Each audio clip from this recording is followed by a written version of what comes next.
大家好，我是夏妈，早上好。周一的早餐做的鸡蛋煎饼，比较简单一点的。6点32分起来了哈，新的一周又开始了。先来煮一个燕麦牛奶粥，燕麦是用的这种即食燕麦，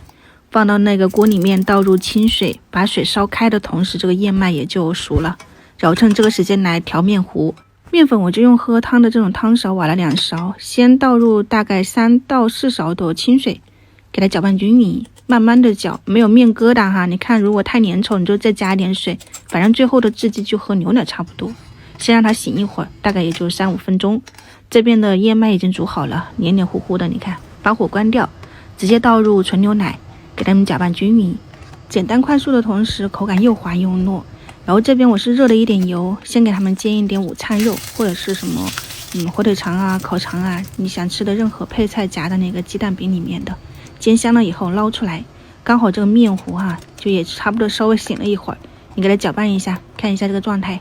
然后倒一勺面糊在那个平底锅里面，锅要提前预热啊，预热以后它就会扒锅嘛，然后你转一圈它就凝固了。再把鸡蛋打在表面，给它滑散，鸡蛋稍微凝固，你就撒一点芝麻，蒸香的同时也可以点缀，翻个面继续烙着哈。蘸料你看我就是挤了一点番茄酱、蚝油，然后花生芝麻酱啊，一点辣椒蘸面，它这个味道也还可以啊，就简单版本的。放上生菜，煎好的午餐肉，卷起来，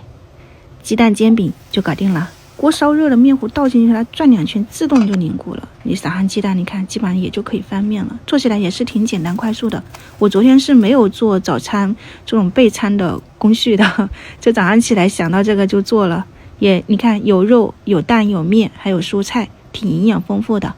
然后搭配牛奶燕麦粥，我们7点钟准时开餐，你们喜欢也去试一下。晚上再见，拜拜。